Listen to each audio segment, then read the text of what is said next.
আজ সকালে উঠে আয়নার সামনে চুল আঁচড়াতে গিয়ে ছেলেকে দেখলাম পেছনে দাঁড়িয়ে, তারপর যা হলো। সকাল ৮টার দিকে উঠে আয়নার সামনে দাঁড়িয়ে চুল আঁচড়াচ্ছিলাম। হঠাৎ আয়নায় দেখি ছেলে পেছনে দাঁড়িয়ে আমাকে দেখছে। আমি ঘুরে বললাম, কি দেখছিস? সে হেসে বলল, তোমাকে।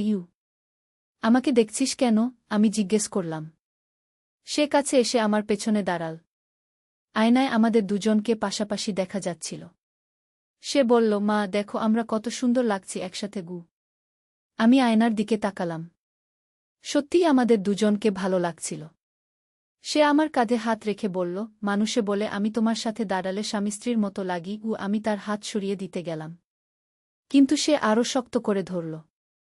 আর আমি চাই সেটা শুধু মানুষের কথায় না থেকে সত্যি হয়ে যাক। আমি আয়নায় তার চোখের দিকে তাকালাম। তার চোখে অদ্ভুত এক আগুন। তুমি কি বলতে চাস? আমি জিজ্ঞেস করলাম।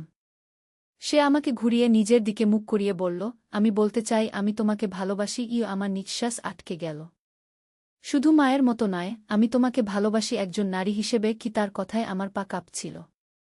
সে আমার হাত দুটো ধরে বলল, মা তুমি আমাকে বিয়ে করবে?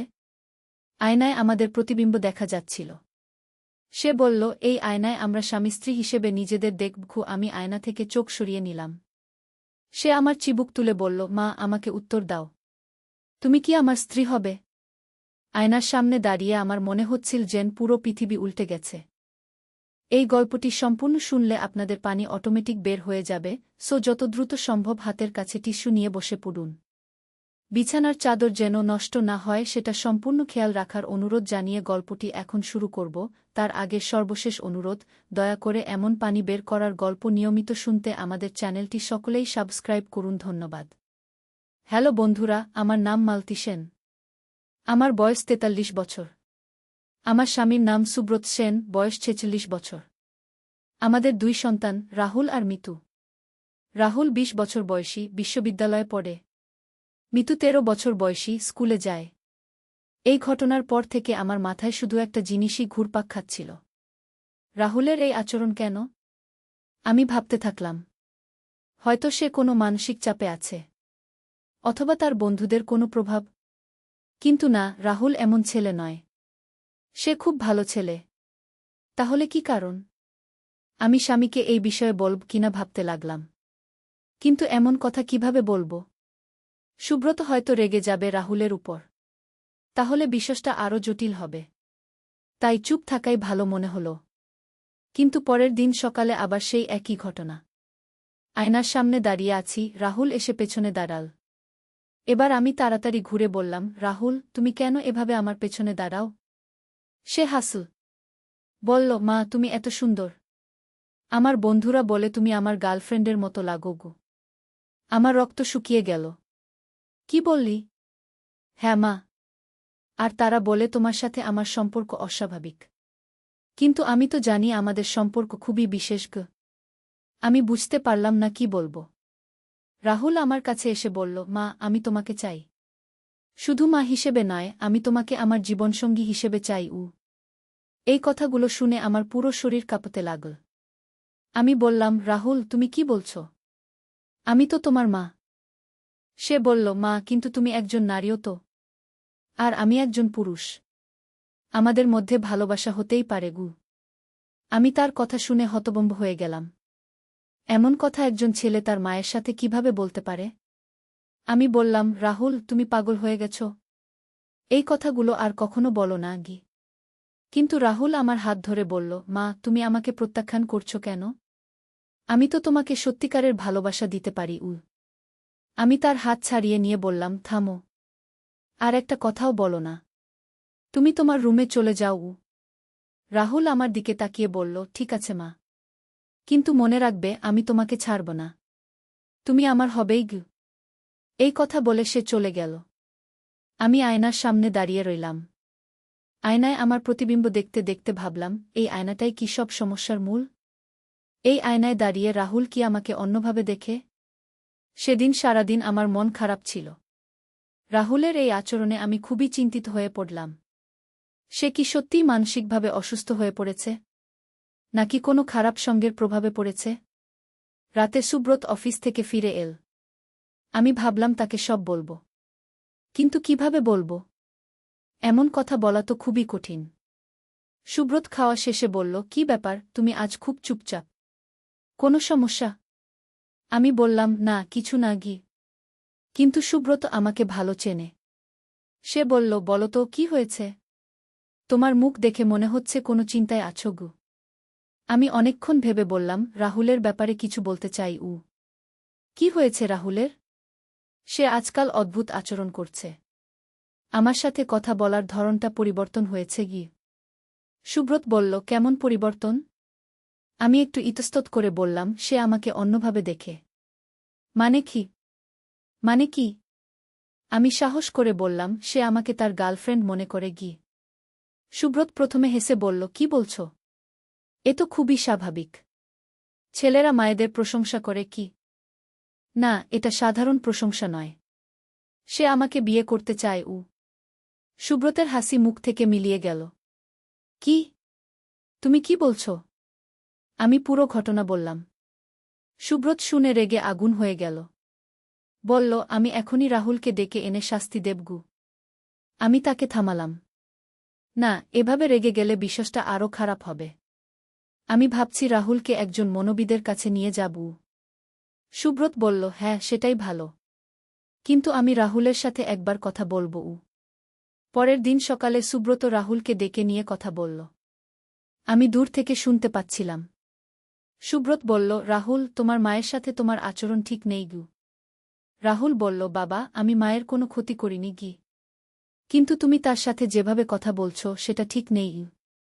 রাহুল বলল, বাবা, আমি শুধু মাকে ভালোবাসি।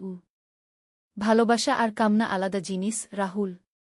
তুমি তোমার মাকে একজন নারী হিসেবে দেখছ, এটা ঠিক নেই গি। রাহুল কিছুক্ষণ চুপ থেকে বলল, বাবা, আমি জানি এটা সমাজে গ্রহণযোগ্য নয়। কিন্তু আমার হৃদয় তো আর আমার নিয়ন্ত্রণে নেই গু। সুব্রত আরও রেগে গেল। তুমি কি বলছ? তুমি কি পাগল হয়ে গেছ? রাহুল বলল, না বাবা, আমি পাগল হইনি। আমি শুধু সত্য বলছি। আমি মাকে ভালোবাসি। একজন পুরুষ যেভাবে একজন নারীকে ভালোবাসে গি। এই কথা শুনে সুব্রত রাহুলকে চড় মারল। বলল, লজ্জা নেই তোমার? নিজের মায়ের সাথে এমন কথা বলছ? রাহুল গাল চেপে ধরে বলল, বাবা, তুমি আমাকে মারতে পারো। কিন্তু আমার অনুভূতি বদলাতে পারবে না গি। সুব্রত বলল, তুমি এখনই তোমার রুমে যাও। আর কোনোদিন এমন কথা বলো না গি। রাহুল চলে গেল। কিন্তু আমি বুঝতে পারলাম যে সমস্যার সমাধান হয়নি। সেদিন সন্ধ্যায় রাহুল আমার কাছে এল। বলল, মা, বাবা আমাকে মেরেছে। কিন্তু আমি তোমাকে ছাড়ব না গি। আমি বললাম, রাহুল, তুমি কেন নিজেকে এই কষ্টে ফেলছ? আমি তোমার মা। আমি তোমাকে ভালোবাসি, কিন্তু মায়ের মতো। সে বলল, মা, তুমি যদি আমার প্রেমে পড়তে, যদি আমাকে তোমার জীবনসঙ্গী হিসেবে গ্রহণ করতে। আমি বললাম, রাহুল, এমন কথা বলো না। এটা অসম্ভব। রাহুল আমার কাছে এসে বলল, মা, একবার ভাবো। আমরা দুজনে কত সুখে থাকতে পারি। আমি তাকে দূরে সরিয়ে দিয়ে বললাম, না রাহুল, এমন চিন্তা মাথা থেকে বের কর গু। কিন্তু রাহুল আমার হাত ধরে বলল, মা, আমি তোমার কথা শুনব না। আমি তোমাকে পেতেই হবে গু। আমি ভয় পেয়ে গেলাম। রাহুলের এই রূপ আমি কখনো দেখিনি। তার চোখে এক অদ্ভুত তেজ। মনে হচ্ছিল সে যে কোনো কিছু করতে পারে। আমি বললাম, রাহুল, তুমি আমাকে ছেড়ে দাও। কিন্তু সে আমাকে আরও জড়িয়ে ধরল। বলল, না মা, আমি তোমাকে ছাড়ব না। তুমি আমার হবেই গু। এমন সময় হঠাৎ আয়নার ভেতর থেকে একটা আওয়াজ এল। ছাড়ো তাকে। আমরা দুজনেই চমকে গেলাম। আয়নার দিকে তাকালাম। আয়নায় আমাদের প্রতিবিম্ব দেখা যাচ্ছিল, কিন্তু সেই প্রতিবিম্বের রাহুল কথা বলছিল। আয়নার রাহুল বলল, তুমি এটা ঠিক করছ না। মাকে ছেড়ে দাও। বাস্তব রাহুল হতভম্ব হয়ে বলল, তুমি কে? আমিই তো রাহুল। আয়নার রাহুল বলল, আমি প্রকৃত রাহুল। তুমি একটা মন্দ আত্মা যে রাহুলের শরীর দখল করেছ গু। আমি অবাক হয়ে দেখতে থাকলাম। এ কি হচ্ছে? আয়নার ভেতর যে রাহুল, সে তো ঠিক আমার সন্তানের মতো কথা বলছে। বাস্তব রাহুল বলল, এ অসম্ভব। আমি রাহুল। আয়নার রাহুল বলল, না, তুমি এক দুষ্ট আত্মা। তুমি রাহুলের শরীর দখল করে মায়ের সাথে এমন আচরণ করছ গু। আমি বুঝতে পারলাম যে এই আয়নাতেই কোনো রহস্য লুকিয়ে আছে। আমি জিজ্ঞেস করলাম, তুমি আমার আসল রাহুল? আয়নার রাহুল বলল, হ্যাঁ মা, আমি তোমার আসল সন্তান। এই দুষ্ট আত্মা আমার শরীর দখল করেছে গি। বাস্তব রাহুল রেগে বলল, মিথ্যা কথা। আমি রাহুল। আয়নার রাহুল বলল, মা তুমি এই আয়নাটা ভাঙো, তাহলেই এই দুষ্ট আত্মা চলে যাবে গি। আমি ভয়ে কাঁপতে কাঁপতে বললাম, কিন্তু তুমিও তো আয়নায়, তুমিও চলে যাবে। আয়নার রাহুল বলল, না মা, আমি আমার আসল শরীরে ফিরে যাব। বাস্তব রাহুল চিৎকার করে বলল, না, আয়না ভাঙো না, আমি তোমাকে ছাড়ব না। কিন্তু আমি সিদ্ধান্ত নিলাম। আমি একটা লাঠি নিয়ে আয়না আঘাত করলাম। আয়না ভেঙে গেল। সঙ্গে সঙ্গে বাস্তব রাহুল মাটিতে পড়ে গেল। তার শরীর থেকে একটা কালো ধোঁয়া বের হয়ে উড়ে গেল। রাহুল জ্ঞান ফিরে পেয়ে বলল, মা আমি কোথায়? কি হয়েছিল? আমি তাকে জড়িয়ে ধরলাম। বললাম, কিছু না বাছা, তুমি অসুস্থ ছিলে গ। রাহুল বলল, মা আমার কিছু মনে নেই, শেষ কয়েকদিনের কথা মনে নেই গি। আমি বুঝলাম যে আমার আসল রাহুল ফিরে এসেছে, সেই দুষ্ট আত্মা চলে গেছে। পরে আমি একজন তান্ত্রিকের কাছে গিয়ে জানতে পারলাম যে আমাদের বাড়ির সেই আয়নায় একটা দুষ্ট আত্মা বাস করত। সে রাহুলের মনে খারাপ চিন্তা ঢুকিয়ে দিয়েছিল। তান্ত্রিক বললেন, আপনি আয়না ভেঙে ঠিক কাজ করেছেন, নইলে সেই আত্মা আপনার পুত্রের শরীর দখল করে রাখত। আমি জিজ্ঞেস করলাম, কিন্তু আয়নার ভেতর যে রাহুল কথা বলেছিল? তান্ত্রিক বললেন, সেটা আপনার পুত্রের আত্মাই ছিল। দুষ্ট আত্মা তার শরীর দখল করলেও তার আত্মা আয়না আটকা পড়েছিল। এখন আমার রাহুল একদম আগের মতো। সে আমাকে খুব সম্মান করে, মায়ের মতোই ভালোবাসে। কিন্তু এই ঘটনার পর আমি কখনো আয়নার সামনে একা দাঁড়াই না। ভয় হয় আবার কোনো দুষ্ট আত্মা এসে জড়িয়ে যায়। সুব্রত এখন জানে না যে আসলে কি হয়েছিল। আমি তাকে বলেছি যে রাহুলের মানসিক সমস্যা ছিল, এখন সে ভালো। রাহুলও কিছু জানে না। তার মনে নেই যে সে আমার সাথে কি আচরণ করেছিল। কিন্তু আমি কখনো ভুলতে পারব না সেই ভয়ঙ্কর দিনগুলোর কথা, যখন আমার নিজের ছেলে আমাকে অন্য চোখে দেখেছিল। এখন আমি বুঝি যে এই পৃথিবীতে অনেক রহস্য আছে, অনেক অদৃশ্য শক্তি আছে যারা আমাদের জীবনে প্রভাব ফেলে। সেদিন থেকে আমি প্রতিদিন ঈশ্বরের কাছে প্রার্থনা করি যেন আমার পরিবারকে সব খারাপ শক্তি থেকে রক্ষা করেন। আর আমার বাড়িতে এখন কোনো আয়না নেই। আমি সব আয়না ফেলে দিয়েছি, কারণ আমি জানি এইসব জিনিসের মধ্যে অনেক সময় অশুভ শক্তি লুকিয়ে থাকে। রাহুল এখন তার পড়াশোনা নিয়ে ব্যস্ত। সে একটা ভালো চাকরি পাওয়ার জন্য চেষ্টা করছে। তার একটা গার্লফ্রেন্ডও আছে। সে আমাকে তার গার্লফ্রেন্ডের সাথে পরিচয় করিয়ে দিয়েছে। মেয়েটা খুবই ভালো। আমি আশা করি রাহুল তাকে বিয়ে করবে। কিন্তু যখনই রাহুল আমার কাছে আসে, আমার মনে পড়ে যায় সেই ভয়ঙ্কর দিনগুলোর কথা। একদিন রাহুলের গার্লফ্রেন্ড প্রিয়া আমাদের বাড়িতে এসেছিল। সে একটা সুন্দর মেয়ে, খুব ভদ্র এবং সংস্কারী। প্রিয়া আমাকে বলল, আন্টি, রাহুল আপনাকে খুব ভালোবাসে। সে সারাক্ষণ আপনার কথা বলে গি। আমি হেসে বললাম, হ্যাঁ, আমাদের খুব ভালো সম্পর্ক। প্রিয়া বলল, আন্টি, রাহুল বলেছে যে আপনি তার জীবনের সবচেয়ে গুরুত্বপূর্ণ মানুষ। সে বলে আপনার মতো মা পৃথিবীতে আর নেই গু। এই কথা শুনে আমার চোখে পানি এসে গেল। আমি ভাবলাম, এইটাই তো স্বাভাবিক মা-ছেলের সম্পর্ক। সেই দুষ্ট আত্মা কত খারাপ কিছু করেছিল আমাদের পরিবারে। প্রিয়া আরও বলল, আন্টি, রাহুল আমাকে বলেছে যে সে আপনার মতো একজন নারীকে বিয়ে করতে চায়, যে মা হবে, স্ত্রী হবে, সবকিছুতে পারদর্শী হবে গু। আমি বুঝলাম রাহুল এখন সম্পূর্ণ স্বাভাবিক। তার মনে কোনো খারাপ চিন্তা নেই। কিন্তু সেই রাতে একটা স্বপ্ন দেখলাম যেটা আমাকে আবার চিন্তিত করে তুলল। স্বপ্নে দেখলাম সেই ভাঙা আয়নার টুকরোগুলো নিজে নিজে জোড়া লাগছে। আমি ঘুম থেকে উঠে রাহুলের রুমে গিয়ে দেখি সে ভালোভাবে ঘুমাচ্ছে, কোনো সমস্যা নেই। কিন্তু তারপরও আমার মন খারাপ লাগছিল। আমি তান্ত্রিকের কাছে আবার গেলাম। তান্ত্রিক বললেন, আপনি চিন্তা করবেন না, সেই দুষ্ট আত্মা চলে গেছে। তবে আপনার মনে একটা ভয় থেকে গেছে। সেটা স্বাভাবিক। আমি জিজ্ঞেস করলাম, আমি কিভাবে এই ভয় দূর করব? তান্ত্রিক বললেন, আপনি আপনার ছেলেকে বিশ্বাস করুন। সে এখন সম্পূর্ণ স্বাভাবিক। আর বাড়িতে নিয়মিত পূজা করুন, ভগবানের নাম জপ করুন গু। আমি তান্ত্রিকের কথামতো কাজ করতে লাগলাম। প্রতিদিন সকালে পূজা করি, ভগবানের কাছে পরিবারের সবার মঙ্গল কামনা করি। আস্তে আস্তে আমার মনের ভয় কমে আসতে লাগল। রাহুলের সাথে আমার আগের মতো সম্পর্ক ফিরে এল। একদিন রাহুল আমার কাছে এসে বলল, মা, আমি প্রিয়াকে বিয়ে করতে চাই। আমি খুশি হয়ে বললাম, খুব ভালো কথা। আমি প্রিয়াকে খুব পছন্দ করি। রাহুল বলল, মা, তুমি প্রিয়ার বাবা মায়ের সাথে কথা বলবে? আমি বললাম, অবশ্যই। আমি তোমার বাবার সাথে কথা বলে প্রিয়ার বাড়িতে যাব।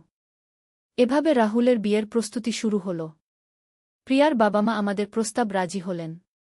বিয়ের দিন রাহুলকে দেখে আমার মনে হল এটাই আমার আসল ছেলে, যে আমাকে মা হিসেবে সম্মান করে, যার চোখে আমার জন্য ভালোবাসা আছে, কোনো অশুভ কামনা নেই। প্রিয়া আমাদের বাড়িতে আসার পর আমার মনে হল আমার আরেকটা মেয়ে হয়েছে। সে আমাকে খুব সেবা করে, আমার যত্ন নেয়। একদিন প্রিয়া আমাকে বলল, মা, রাহুল বলেছে যে কিছুদিন আগে তার খুব অসুখ হয়েছিল। সে কি খুব কষ্ট পেয়েছিল? আমি বললাম, হ্যাঁ, তার একটু মানসিক সমস্যা হয়েছিল, কিন্তু এখন সে একদম ভালো। প্রিয়া বলল, সে আমাকে বলেছে যে সেই সময়টায় তার কিছুই মনে নেই, যেন সে কোথায় ছিল জানেই না আগে। আমি বুঝলাম রাহুল প্রিয়াকে সত্যি কথা বলেছে, তার সেই সময়কার কোনো স্মৃতি নেই। প্রিয়া আরও বলল, মা, রাহুল এখন আপনাকে নিয়ে খুব চিন্তিত থাকে। সে বলে যে সেই অসুখের সময় সে হয়তো আপনাকে কষ্ট দিয়েছে। আমি বললাম, না বাছা, সে কোনো কষ্ট দেয়নি। অসুখের সময় তো রোগীর নিয়ন্ত্রণ থাকে না। কিন্তু আমি মনে মনে ভাবলাম, রাহুলের মধ্যে একটা অপরাধবোধ কাজ করছে। যদিও সে কিছু মনে রাখতে পারে না, কিন্তু তার অবচেতন মনে কিছু না কিছু রয়ে গেছে।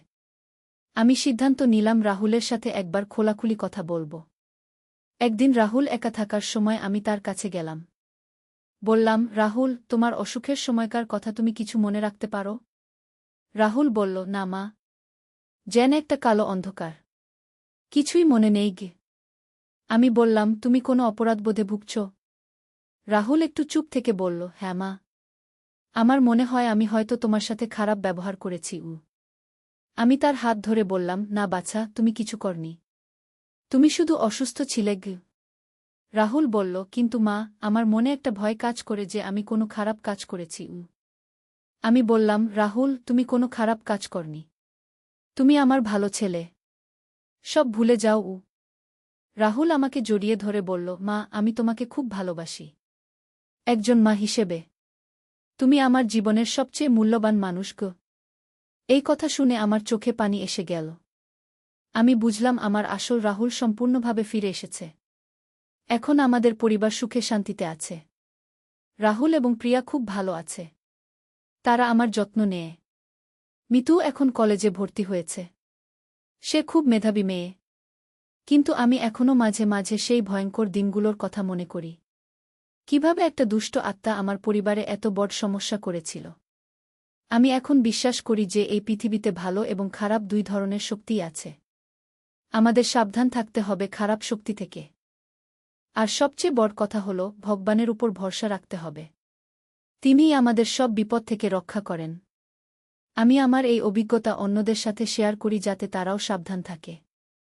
বিশেষ করে পুরানো আয়না, আসবাবপত্র নিয়ে সতর্ক থাকার কথা বলি। কারণ আমি জানি এইসব জিনিসের মধ্যে অনেক সময় অশুভ আত্মা লুকিয়ে থাকে। তারা আমাদের পরিবারে এসে অশান্তি সৃষ্টি করে।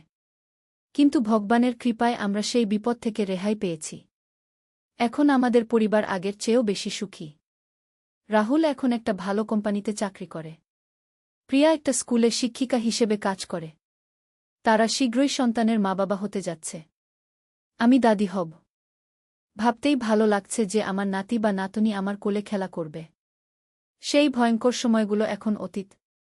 আমি সেই সব ভুলে গিয়ে নতুন জীবন শুরু করেছি। কিন্তু যারা আমার এই গল্প শুনছেন, তারা অনুগ্রহ করে সাবধান থাকবেন। যদি আপনার বাড়িতে কোনো পুরানো আয়না বা আসবাবপত্র থাকে, তাহলে সেগুলো নিয়ে সতর্ক থাকুন।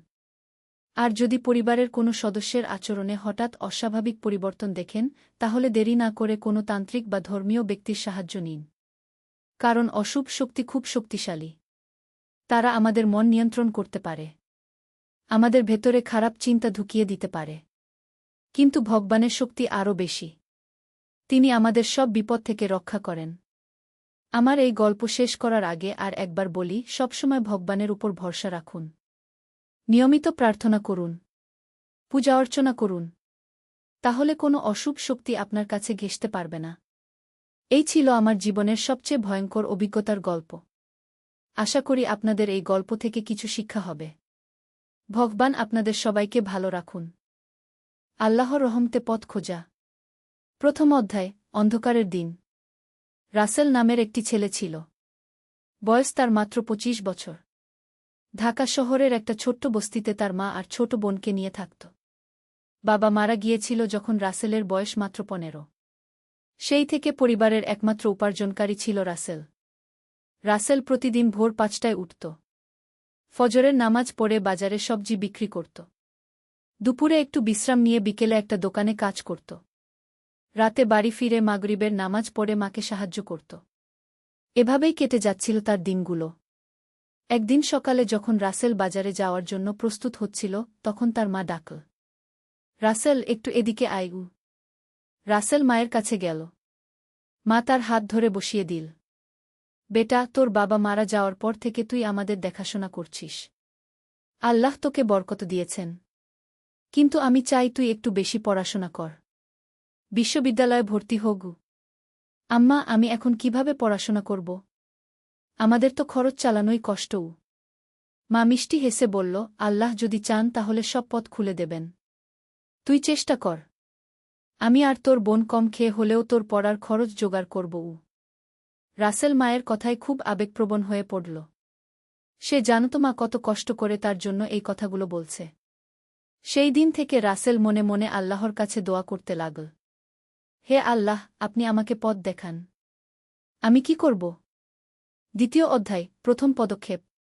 কয়েকদিন পর রাসেল তার এক বন্ধু করিমের সাথে দেখা করল। করিম বিশ্ববিদ্যালয়ে পড়ত। করিম ভাই, আমি বিশ্ববিদ্যালয়ে ভর্তি হতে চাই। কিন্তু আমার অবস্থা তো জানেনই কি। করিম বলল, রাসেল, তুই যদি সত্যিই চাস তাহলে উপায় আছে। সান্ধ্যকালীন কোর্স আছে। সেখানে ভর্তি হতে পারিস। আর বৃত্তির জন্য আবেদন করতে পারিস। রাসেল খুব আশান্বিত হল। সে জানত এটা খুব কঠিন হবে, কিন্তু সে চেষ্টা করতে চাইল। পরের দিন জুমার নামাজের পর রাসেল খুতবা শুনল। ইমাম সাহেব বলছিলেন, আল্লাহ তায়ালা বলেছেন, যে ব্যক্তি আল্লাহকে ভয় করে, আল্লাহ তার জন্য পথ বের করে দেন এবং তাকে এমন জায়গা থেকে রিজিক দেন যেখান থেকে সে কল্পনাও করতে পারে না। এই কথাগুলো শুনে রাসেলের মনে আরও বেশি সাহস এল। সে মনে মনে বলল, আল্লাহ, আমি আপনার উপর ভরসা রাখছি। সেই সপ্তাহেই রাসেল ভর্তির ফর্ম সংগ্রহ করল। রাতে কাজ শেষে বাড়িতে এসে পড়াশোনা করতে লাগল। মা তাকে সাহায্য করত। ছোট বোন সাবিনাও তাকে উৎসাহ দিত। তৃতীয় অধ্যায়, পরীক্ষার সময়। ২ মাস পরিশ্রমের পর ভর্তি পরীক্ষার দিন এল। রাসেল খুব ভোরে উঠে তাহাজ্জুদ পড়ল। আল্লাহর কাছে দোয়া করল, আল্লাহ, আপনি যদি চান তাহলে আমাকে সফল করুন। আর যদি এটা আমার জন্য ভালো না হয় তাহলে আমাকে অন্য পথ দেখান। পরীক্ষার হলে গিয়ে দেখল অনেক ছাত্রছাত্রী। সবার চেহারায় উদ্বেগ। রাসেল মনে মনে সূরা ফাতিহা পড়ল এবং বিসমিল্লাহ বলে পরীক্ষা শুরু করল। পরীক্ষা শেষে রাসেল বাড়ি ফিরে মাকে সব বলল। মা বলল, আল্লাহর ইচ্ছা যা হবে তাই হবে। আমরা শুধু চেষ্টা করতে পারি। ফলাফলের অপেক্ষায় ছিল রাসেল। এই সময়ে সে আরও বেশি নামাজ কালাম পড়তে লাগল। প্রতিদিন ফজরের পর কুরআন তেলাওয়াত করত। ১ সপ্তাহ পর ফলাফল বের হল। রাসেল দেখল তার নাম মেধা তালিকায় আছে। শুধু তাই নয়, সে বৃত্তিও পেয়েছে। রাসেল খুশিতে কেঁদে ফেলল। মাকে খবর দিতেই মা আল্লাহর শুকরিয়া আদায় করল। চতুর্থ অধ্যায়, নতুন চ্যালেঞ্জ। বিশ্ববিদ্যালয়ে ভর্তি হওয়ার পর রাসেলের জীবনে নতুন চ্যালেঞ্জ এল। সকালে সবজি বিক্রি করত, বিকেলে ক্লাস করত, রাতে পড়াশোনা করত। খুবই কষ্টকর ছিল। কিন্তু রাসেল হাল ছাড়ল না। সে জানত আল্লাহ তাকে এই পথ দেখিয়েছেন কোনো কারণে। ক্লাসে রাসেল একটি মেধাবী ছেলে ছিল। তার শিক্ষকেরা তাকে পছন্দ করত। একদিন তার ইসলামের ইতিহাস বিষয়ের শিক্ষক জনাব আহমেদ সাহেব তাকে ডাকল। রাসেল, তুমি খুব ভালো ছাত্র। আমি তোমাকে একটা কাজের সুযোগ দিতে চাই। আমার একটা গবেষণা প্রকল্প আছে। তুমি সন্ধ্যায় আমার সাহায্য করতে পার। এতে তোমার কিছু টাকাও হবে। রাসেল খুব খুশি হল। এই কাজ পেলে তার পড়াশোনার খরচ আরও ভালোভাবে চালানো যাবে। কিন্তু একটা সমস্যা ছিল। এই কাজ করলে তাকে বিকেলের দোকানের কাজ ছাড়তে হবে। সেই আয় কমে যাবে। রাসেল বাড়িতে এসে মার সাথে কথা বলল। মা বলল, বেটা, আল্লাহ যখন একটা দরজা বন্ধ করেন তখন অন্য দরজা খুলে দেন। তুই নতুন কাজটা নে কি? পঞ্চম অধ্যায়, জ্ঞানের পথে। রাসেল শিক্ষকের সাথে গবেষণার কাজ শুরু করল। কাজটি ছিল ইসলামিক ইতিহাস নিয়ে। রাসেল প্রতিদিন নতুন নতুন বিষয় শিখত। একদিন আহমেদ সাহেব বলল, রাসেল, তুমি জান উমর ইবনে আব্দুল আজিজ এর গল্প? জি না স্যার। তিনি ছিলেন উমাইয়া খলিফাদের মধ্যে সবচেয়ে ন্যায়পরায়ণ। তিনি যখন খলিফা হলেন তখন তিনি সব বিলাসিতা ত্যাগ করে সাধারণ মানুষের মতো জীবন যাপন করতেন। তার স্ত্রী একদিন বলেছিল, আপনি খলিফা হওয়ার পর থেকে এত সাদামাটা হয়ে গেলেন কেন? উমর বলেছিলেন, আমি যদি সাধারণ মানুষের কষ্ট না বুঝি তাহলে তাদের ন্যায্য অধিকার দিতে পারব কিভাবে? এই গল্প শুনে রাসেলের মন ছুঁয়ে গেল। সে বুঝতে পারল যে আল্লাহ তাকে কষ্টের মধ্য দিয়ে পরীক্ষা নিচ্ছেন যাতে সে মানুষের কষ্ট বুঝতে পারে। ষষ্ঠ অধ্যায়, দানের শিক্ষা। রাসেলের আর্থিক অবস্থা একটু ভালো হচ্ছিল। বৃত্তি আর গবেষণার কাজের টাকা দিয়ে পরিবারের খরচ চলে যাচ্ছিল। একদিন জুমার নামাজের পর মসজিদে একটি ঘোষণা দেওয়া হল। আমাদের এলাকার একটি পরিবার খুব কষ্টে আছে। বাবা অসুস্থ, কাজ করতে পারছে না। 3টি ছোট সন্তান। কেউ যদি সাহায্য করতে পারেন গু। রাসেল শুনে মনে মনে ভাবল, তার নিজের অবস্থাই তো খুব ভালো না। কিন্তু মনে পড়ল একটি হাদিস, সেই ব্যক্তি প্রকৃত মুমিন নয় যে নিজে পেট ভরে খায় আর তার প্রতিবেশী ক্ষুধার্ত থাকে গু। রাসেল সিদ্ধান্ত নিল। বাড়িতে গিয়ে মার সাথে কথা বলল। আম্মা, আমি ওই পরিবারটিকে কিছু সাহায্য করতে চাই। মা বলল, কিন্তু আমাদেরই তো খুব কম গু। আম্মা, আল্লাহ বলেছেন যে তোমরা যা ভালোবাস তা থেকে ব্যয় না করা পর্যন্ত তোমরা সত্যিকারের নেকি পাবে না। আমরা 1 সপ্তাহ একটু কম খেলেই হবে। মা রাসেলের কথায় খুশি হল। তারা সেই পরিবারের জন্য কিছু চাল, ডাল আর সবজি নিয়ে গেল। পরিবারের বাবা কাঁদতে কাঁদতে বলল, আল্লাহ আপনাদের মঙ্গল করুন গু। এর কিছুদিন পর একটি আশ্চর্য ঘটনা ঘটল। শিক্ষক আহমেদ সাহেব রাসেলকে বলল যে তার গবেষণা কাজ এত ভাল হয়েছে যে বিশ্ববিদ্যালয় তাকে অতিরিক্ত বৃত্তি দিচ্ছে। রাসেল বুঝতে পারল আল্লাহর কথা সত্য, তোমরা আল্লাহর পথে যা খরচ কর, আল্লাহ তার চেয়ে বেশি দেন গু। সপ্তম অধ্যায়, সাফল্যের পথে। দ্বিতীয় বর্ষে রাসেল ক্লাসে প্রথম স্থান অধিকার করল। তার সব শিক্ষক তার প্রশংসা করত। একদিন রাসেলের এক সহপাঠী আরিফ এসে বলল, রাসেল ভাই, আমি খুব সমস্যায় আছি। আমার ইংরেজি খুব দুর্বল।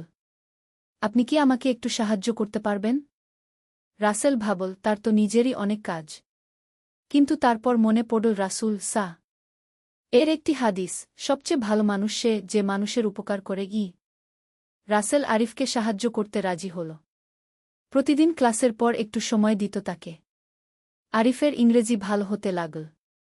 সে খুব কৃতজ্ঞ ছিল রাসেলের কাছে। 1 মাস পর আরিফ রাসেলকে একটি খবর দিল। রাসেল ভাই, আমার বাবার একটি কোম্পানি আছে। উনি বলেছেন আপনাকে পার্ট টাইম কাজ দিতে পারেন। বেতনও ভালোও। রাসেল অবাক হল। সে আরিফকে শুধু সাহায্য করেছিল মানবিকতার কারণে। কিন্তু আল্লাহ তাকে এর বিনিময় দিলেন। অষ্টম অধ্যায়, পরিবারের খবর। নতুন কাজের কারণে রাসেলের আয় বেড়ে গেল। পরিবারের অবস্থা ভালো হতে লাগল। ছোট বোন সাবিনাও স্কুলে ভালো করছিল। একদিন মা রাসেলকে ডেকে বলল, রাসেল, তোর বিয়ের কথা ভাবতে হবে গু। রাসেল বলল, আম্মা, আমি এখনও পড়াশোনা শেষ করিনি গি। হ্যাঁ, তা ঠিক। কিন্তু একটা ভালো মেয়ে দেখলে রেখে দেওয়া যায়। আমাদের পাড়ার রহিম চাচার মেয়ে ফাতিমা খুব ভালো মেয়ে। পড়াশোনাও করে কি। রাসেল জানত ফাতিমাকে। সে একটি ভালো মেয়ে ছিল। দিনদার পরিবারের মেয়ে। নিজেও নামাজ কালাম করত। রাসেল বলল, আম্মা, আমি ইস্তেখারা করে দেখি গু। রাসেল 2 দিন ইস্তেখারা করল। তার মন ভালো লাগছিল এই বিয়ের কথা ভেবে। মা রহিম চাচার বাড়িতে গিয়ে কথা বলল। তারাও রাজি হল। নবম অধ্যায়, বিবাহের প্রস্তুতি। বিবাহের প্রস্তুতি শুরু হল। রাসেল চাইল খুব সাদামাটা অনুষ্ঠান করতে। একদিন ফাতিমার বাবা রহিম চাচা এসে বলল, রাসেল বেটা, তোমার কোনো চাহিদা আছে? রাসেল বলল, চাচা, আমি কিছু চাই না। শুধু আল্লাহর রহমত চাই। রহিম চাচা বলল, ভালো কথা। কিন্তু তুমি যেটা কর সেটা খুবই কষ্টের। তুমি কি মনে কর ফাতিমা এই কষ্ট সহ্য করতে পারবে? রাসেল বলল, চাচা, আমি ফাতিমার সাথে কথা বলবো। যদি সে রাজি থাকে তাহলে ঠিক আছে গিয়ে। পরদিন রাসেল ফাতিমার সাথে পরিবারের উপস্থিতিতে কথা বলল। ফাতিমা, আমি এখনও ছাত্র। আমাদের সংসারে অনেক কষ্ট হবে। তুমি কি এই কষ্ট নিতে পারবে? ফাতিমা মিষ্টি হেসে বলল, রাসেল ভাই, আল্লাহ যদি চান তাহলে সব কষ্ট সহজ হয়ে যাবে। আর মুমিনের জীবনে কিছু কষ্ট তো থাকবেই গ। রাসেল খুব খুশি হল। সে বুঝতে পারল ফাতিমা একটি বুদ্ধিমতী এবং ধৈর্যশীল মেয়ে। 10ম অধ্যায়, বিবাহ। খুব সাদামাটাভাবে রাসেল আর ফাতিমার বিবাহ হল। মসজিদে আকদ হল। বাড়িতে ছোট্ট একটা অনুষ্ঠান। বিবাহের পর রাসেলের জীবনে অনেক পরিবর্তন এল। ফাতিমা খুব ভালো একটি স্ত্রী ছিল। সে রাসেলকে পড়াশোনায় সাহায্য করত। ঘরের কাজও সামলাত। ফাতিমা নিজেও পড়াশোনা চালিয়ে যেত। সে BA পাস করে একটা চাকরির চেষ্টা করছিল। একদিন ফাতিমা রাসেলকে বলল, আমি একটা প্রাইভেট স্কুলে চাকরি পেয়েছি। এতে আমাদের আয় বেড়ে যাবে গু। রাসেল খুব খুশি হল। সে বুঝতে পারল আল্লাহ তাদের জন্য কত ভালো একটা পথ তৈরি করেছেন। 11 অধ্যায়, সামাজিক কাজ। রাসেল আর ফাতিমার আর্থিক অবস্থা উন্নতি হচ্ছিল। তারা ঠিক করল কিছু সামাজিক কাজ করবে। তারা প্রতি মাসে এলাকার গরিব পরিবারগুলোকে সাহায্য করত। এতিম বাচ্চাদের পড়ার খরচ দিত। একদিন রাসেল দেখল পাড়ার একটি বাচ্চা আব্দুর রহমান স্কুলে যায় না। রাসেল তার বাবার সাথে কথা বলল। ভাই, আব্দুর রহমান স্কুলে যায় না কেন? বাচ্চার বাবা বলল, ভাই, আমার তো স্কুলের খরচ দেওয়ার সামর্থ্য নেই গিয়ে। রাসেল বলল, আপনি চিন্তা করবেন না। আমি তার পড়ার খরচ দেব। এভাবে রাসেল বেশ কয়েকটি বাচ্চার পড়াশোনার দায়িত্ব নিল। 12 অধ্যায়, গ্র্যাজুয়েশন। 3 বছর পরিশ্রমের পর রাসেল গ্র্যাজুয়েশন সম্পন্ন করল। সে তার ব্যাচে 3য় স্থান অধিকার করল। স্নাতক হওয়ার পর রাসেল একটা ভালো চাকরি পেল। একটা বেসরকারি সংস্থায় প্রোগ্রাম অফিসার হিসেবে। প্রথম বেতন পাওয়ার দিন রাসেল মায়ের পায়ে হাত দিয়ে সালাম করল। আম্মা, আল্লাহর রহমতে আজ আমি সফল হয়েছি। এটা সব আপনার দোয়ার বরকতও। মা কেঁদে ফেল। আল্লাহ তোকে আরও বরকত দিন গু। রাসেল তার প্রথম বেতনের অনেকটা টাকা দিয়ে মাকে একটা সোনার আংটি কিনে দিল। বাকি টাকা দিয়ে এলাকার গরিব পরিবারগুলোকে সাহায্য করল। 13 অধ্যায়, সন্তানের আগমন। বিয়ের 2 বছর পর ফাতিমা গর্ভবতী হল। রাসেল খুব খুশি হল। সে আল্লাহর কাছে দোয়া করত যেন সন্তান নেক হয়। একদিন রাত 2টার সময় ফাতিমার প্রসব ব্যথা উঠল। রাসেল তাড়াতাড়ি হাসপাতালে নিয়ে গেল। কয়েক ঘণ্টা পর একটি সুস্থ ছেলে সন্তানের জন্ম হল। রাসেল খুশিতে আল্লাহর শুকরিয়া আদায় করল। তারা ছেলের নাম রাখল ইউসুফ। ইউসুফ খুব সুন্দর একটি বাচ্চা ছিল। রাসেল প্রতিদিন তার কানে আজান দিত। কুরআনের আয়াত পড়ে শোনাত। 14 অধ্যায়, নতুন পরিকল্পনা। ইউসুফের জন্মের পর রাসেল আর ফাতিমা ভাবতে লাগল কিভাবে তাদের ছেলেকে একটি ভালো মুসলমান হিসেবে গড়ে তুলবে। রাসেল বলল, ফাতিমা, আমি চাই আমাদের ইউসুফ যেন ছোটবেলা থেকেই ইসলামী শিক্ষা পায়। আমরা তাকে হাফেজ বানাব। ফাতিমা বলল, হ্যাঁ, এটা খুব ভালো পরিকল্পনা। আর আমি চাই সে যেন দুনিয়ার শিক্ষাও ভালো করে নেয় গু। তারা সিদ্ধান্ত নিল ইউসুফ একটু বড় হলে তাকে একটি ভালো ইসলামী স্কুলে ভর্তি করাবে। এদিকে রাসেলের কাজেও উন্নতি হচ্ছিল। তার বস তাকে খুব পছন্দ করত। কারণ রাসেল খুব সৎ এবং পরিশ্রমী ছিল। একদিন রাসেলের বস মিস্টার করিম তাকে ডাকল। রাসেল, আমি তোমাকে একটা নতুন প্রকল্পের দায়িত্ব দিতে চাই। এটা গ্রামাঞ্চলের উন্নয়নের জন্য। তুমি কি আগ্রহী? রাসেল বলল, জি স্যার, আমি আগ্রহী গো। তাহলে তোমাকে একটা গ্রামে গিয়ে কাজ করতে হবে। সেখানে স্কুল বানানো, স্বাস্থ্যসেবা দেওয়া এসব। রাসেল ভাবল, এটা তো খুব ভালো একটা কাজ। মানুষের সেবা করার সুযোগ। 5 অধ্যায়, গ্রামের কাজ। রাসেল পটুয়াখালীর একটা গ্রামে গেল কাজ করতে। গ্রামের নাম ছিল সুন্দরপুর। খুব সুন্দর একটা গ্রাম, কিন্তু অনেক সমস্যা ছিল। গ্রামে পৌঁছে রাসেল দেখল এখানে কোনো উন্নত স্কুল নেই। স্বাস্থ্যকেন্দ্রও নেই। রাস্তাঘাট খারাপ। রাসেল প্রথমে গ্রামের মানুষদের সাথে কথা বলল। তাদের সমস্যাগুলো বুঝতে চেষ্টা করল। গ্রামের প্রধান হাজি সাহেব বলল, বেটা, আমাদের অনেক সমস্যা। বাচ্চাদের পড়াশোনার জন্য শহরে পাঠাতে হয়। আর অসুখ বিসুখ হলে অনেক দূরে যেতে হয় গিয়ে। রাসেল বলল, হাজি সাহেব, আমরা ইনশাআল্লাহ এসব সমস্যার সমাধান করব। কিন্তু আপনাদের সবার সাহায্য লাগবে গু। রাসেল প্রথমে একটা প্রাথমিক স্কুল প্রতিষ্ঠার কাজ শুরু করল। গ্রামের মানুষদের সাথে নিয়ে একটা জায়গা ঠিক করল। কাজ শুরু করার আগে রাসেল একটা জামাতে নামাজ পড়ে আল্লাহর কাছে দোয়া করল। আল্লাহ, আপনি এই কাজে আমাদের সাহায্য করুন গো। ষোড়শ অধ্যায়, বাধা বিপত্তি। স্কুল বানানোর কাজ শুরু হল। কিন্তু কিছু সমস্যা দেখা দিল। গ্রামের কিছু প্রভাবশালী লোক এই প্রকল্পের বিরোধিতা করতে লাগল। একদিন রাসেল জানতে পারল যে স্থানীয় একজন রাজনৈতিক নেতা আলতাফ সাহেব বলেছেন যে এই প্রকল্প তার অনুমতি ছাড়া হতে পারবে না। রাসেল ভাবল, এই সমস্যার সমাধান করতে হবে। সে আলতাফ সাহেবের সাথে দেখা করতে গেল। আসসালামু আলাইকুম আলতাফ ভাই। ওয়ালাইকুম আসসালাম। তুমিই নাকি ওই নতুন অফিসার? জি ভাই, আমি রাসেল। আপনার সাথে কিছু কথা বলতে চেয়েছিলাম গু। কি ব্যাপার? আমরা এই গ্রামে একটা স্কুল বানাতে চাচ্ছি। শুনলাম আপনি বিরোধিতা করছেন গু। আলতাফ সাহেব একটু রাগত স্বরে বলল, দেখ ভাই, এই এলাকায় আমার প্রভাব আছে। আমার সাথে কথা না বলে কিছু করা যায় না। রাসেল বুঝতে পারল আলতাফ সাহেব মনে করছেন তার ক্ষমতা চ্যালেঞ্জ হচ্ছে। রাসেল বিনয়ের সাথে বলল, ভাই, আমি আপনাকে অসম্মান করার জন্য আসিনি। আসলে আমি চাই আপনি এই প্রকল্পে আমাদের সাহায্য করুন। আপনার অভিজ্ঞতা আর নেতৃত্ব আমাদের অনেক কাজে লাগবে গি। আলতাফ সাহেব একটু চিন্তা করল। রাসেলের বিনয়ী আচরণে তার মন নরম হল। ঠিক আছে, আমি তোমাদের সাহায্য করব। কিন্তু সব কিছু আমার সাথে পরামর্শ করে করতে হবে গু। রাসেল খুশি হল। সে বুঝতে পারল যে বিনা আর সম্মানের মাধ্যমে অনেক সমস্যার সমাধান করা যায়। সপ্তদশ অধ্যায়, স্কুল প্রতিষ্ঠা। আলতাফ সাহেবের সহযোগিতায় স্কুল বানানোর কাজ দ্রুত এগিয়ে চল। গ্রামের সবাই মিলে হাত লাগাল। 6 মাস পর একটি সুন্দর প্রাথমিক স্কুল তৈরি হল। রাসেল ঢাকা থেকে কিছু শিক্ষক এনে নিযোগ দিল। স্কুল উদ্বোধনের দিন গ্রামের সবাই এল। হাজি সাহেব বলল, রাসেল বেটা, তুমি আমাদের গ্রামে আলো নিয়ে এসেছ। আল্লাহ তোমাকে উত্তম প্রতিদান দিন গু। রাসেলের চোখে পানি এসে গেল। সে বুঝতে পারল আল্লাহ তাকে এই কাজের জন্যই পাঠিয়েছেন। স্কুলে ভর্তির জন্য অনেক বাচ্চা এল। রাসেল দেখল যে অনেক গরিব পরিবারের বাচ্চারা বইখাতা কিনতে পারছে না। রাসেল সিদ্ধান্ত নিল যে গরিব বাচ্চাদের বিনামূল্যে বইখাতা দেবে। তার নিজের বেতনের টাকা দিয়েই এই খরচ চালাল। অষ্টাদশ অধ্যায়, স্বাস্থ্যসেবা। স্কুলের পর রাসেল গ্রামে একটা স্বাস্থ্যকেন্দ্র করার পরিকল্পনা করল। এই কাজটা আরও কঠিন ছিল। রাসেল ঢাকা গিয়ে একজন ডাক্তারের সাথে কথা বলল। ডাক্তার সাহেব বলল, আমি সপ্তাহে একবার আসতে পারব। কিন্তু একজন নার্স সব সময় থাকতে হবে গি। রাসেল গ্রামে ফিরে এসে সবার সাথে কথা বলল।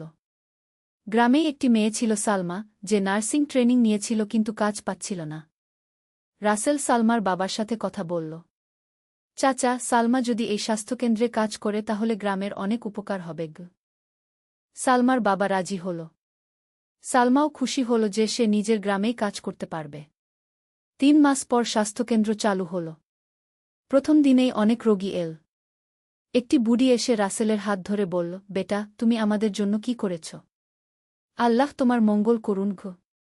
49 অধ্যায়, ব্যক্তিগত জীবনের চ্যালেঞ্জ। গ্রামে কাজ করতে গিয়ে রাসেল পরিবার থেকে দূরে থাকতে হতো। মাসে একবার বাড়ি যেত। একদিন ফাতিমা ফোন করে বলল, রাসেল, ইউসুফ তোমার জন্য খুব কাঁদে। তুমি কি একটু বেশি বাড়িতে থাকতে পার? রাসেল মনে মনে কষ্ট পেল। সে জানত পরিবারের জন্য সময় দেওয়া খুব জরুরি। কিন্তু গ্রামের কাজও ছেড়ে দেওয়া যায় না। সেই রাতে রাসেল অনেক চিন্তা করল। সে আল্লাহর কাছে দোয়া করল। আল্লাহ, আমি কি করব? পরিবারের দায়িত্ব আছে, আবার মানুষের সেবার দায়িত্বও আছে কি। পরদিন সকালে ফজরের নামাজের পর রাসেল কুরআন খুল। তার চোখে পড়ল একটা আয়াত, যে ব্যক্তি আল্লাহকে ভয় করে, আল্লাহ তার জন্য পথ বের করে দেন গু। রাসেল বুঝতে পারল আল্লাহ কোনো না কোনো উপায় করে দেবেন। সেই দিনই দুপুরে রাসেলের বস করিম সাহেব ফোন করল। রাসেল, তোমার কাজ দেখে আমি খুব খুশি। আমি চাই তুমি ঢাকায় ফিরে এস। তোমাকে প্রমোশন দেব। আর এই গ্রামের প্রকল্প তুমি ঢাকা থেকে পরিচালনা করতে পারগো। রাসেল খুব খুশি হল। এটাই ছিল তার সমস্যার সমাধান। বিংশ অধ্যায় ঢাকায় প্রত্যাবর্তন। ঢাকায় ফিরে এসে রাসেল পরিবারের সাথে বেশি সময় কাটাতে পারছিল। ইউসুফ তখন ৩ বছরের হয়েছে। খুব সুন্দর বাচ্চা। রাসেল প্রতিদিন ইউসুফকে কুরআনের ছোট ছোট সূরা শেখাত আর গল্প বলত নবীদের জীবনী। একদিন ইউসুফ বলল, আব্বা, আমি বড় হয়ে আপনার মতো মানুষের সেবা করব গু। রাসেলের চোখে পানি এল।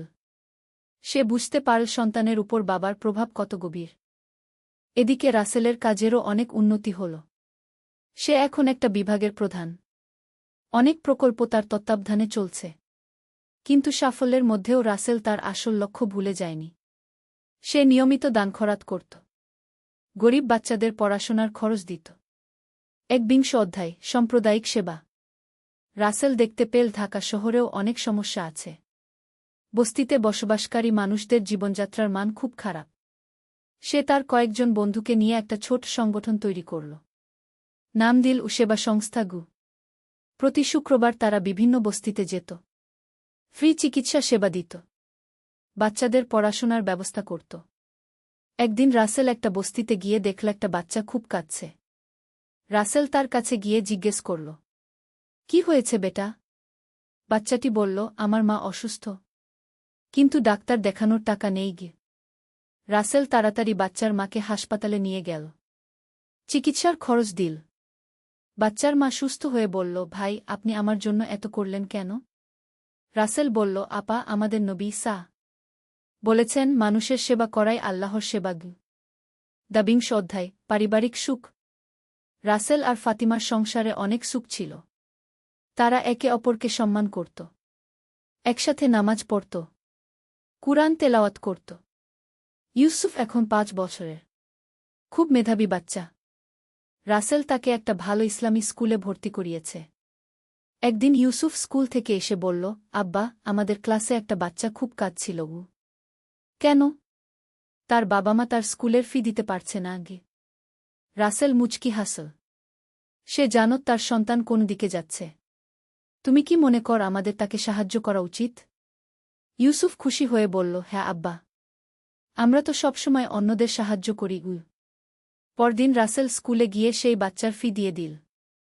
এদিকে ফাতিমার আবার সন্তান আসার খবর। রাসেল খুব খুশি। তারা দোয়া করছিল যেন এবারও একটা নেক সন্তান পায়। ৩ অধ্যায় দ্বিতীয় সন্তান। ফাতিমার একটি মেয়ে হল। নাম রাখল আয়েশা। খুব সুন্দর বাচ্চা। ইউসুফ খুব খুশি। সে প্রতিদিন ছোট বোনের যত্ন নিত। রাসেল দেখত যে ইউসুফ খুব দায়িত্বশীল একটা বাচ্চা হয়ে উঠছে। সে অন্যদের সাহায্য করতে ভালোবাসে। নামাজ কালাম নিয়মিত করে। একদিন রাসেল ইউসুফকে বলল, বেটা, তুমি বড় হয়ে কি হতে চাও? ইউসুফ বলল, আব্বা, আমি ডাক্তার হয়ে গরিব মানুষদের সেবা করতে চাই। আর কুরআনও মুখস্থ করব উ। রাসেল খুব গর্বিত হল। সে বুঝতে পারল তার সন্তান সঠিক পথে যাচ্ছে। ৪ অধ্যায় বড় পরিকল্পনা। রাসেল এতদিনে অনেক অভিজ্ঞতা অর্জন করেছে। সে ভাবল আরও বড় কিছু করার। সে তার কিছু বন্ধু এবং সহকর্মীদের নিয়ে একটা বড় পরিকল্পনা করল। দেশের বিভিন্ন গ্রামে স্কুল আর হাসপাতাল তৈরি করা। কিন্তু এই কাজের জন্য অনেক টাকার দরকার। রাসেল ভাবল কিভাবে ফান্ড সংগ্রহ করবে। সে বিভিন্ন ধনী ব্যক্তিদের সাথে যোগাযোগ করল। অনেকেই সাহায্য করতে রাজি হল।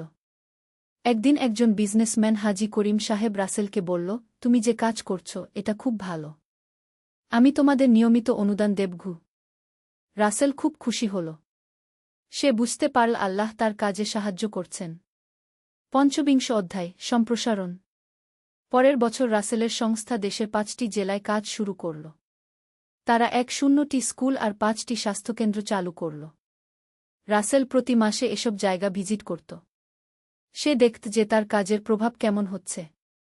একটা গ্রামে গিয়ে সে দেখল যে তাদের তৈরি স্কুল থেকে পাস করা একটা ছেলে এখন ডাক্তার হয়েছে। সে আবার নিজের গ্রামে ফিরে এসে মানুষের সেবা করছে। রাসেল বুঝতে পারল এটাই হল প্রকৃত সাফল্য। শুধু নিজের উন্নতি নয়, অন্যদের উন্নতিতে সাহায্য করা। ২ অধ্যায় পরবর্তী প্রজন্ম। ইউসুফ এখন ১০ বছরের। সে কুরআনের অর্ধেক মুখস্থ করে ফেলেছে। পড়াশোনাতেও খুব ভালো। আয়েশা ৫ বছরের। সেও স্কুলে ভর্তি হয়েছে। খুব মিষ্টি এবং বুদ্ধিমতী। রাসেল দেখত তার সন্তানরা অন্য বাচ্চাদের সাথে খুব ভালো ব্যবহার করে। তারা গরিব বন্ধুদের সাহায্য করে। একদিন ইউসুফ বাড়িতে এসে বলল, আব্বা, আমি আমার পকেট মানি জমিয়ে একটা গরিব বাচ্চার বই কিনে দিয়েছি গু। রাসেল খুশি হয়ে বলল, খুব ভালো কাজ করেছ বেটা। আল্লাহ তোমাকে বরকত দিন গু। ফাতিমাও খুব খুশি। সে বলল, আলহামদুলিল্লাহ, আমাদের সন্তানরা সঠিক পথে যাচ্ছে গিউ। সপ্তবিংশ অধ্যায় স্বীকৃতি।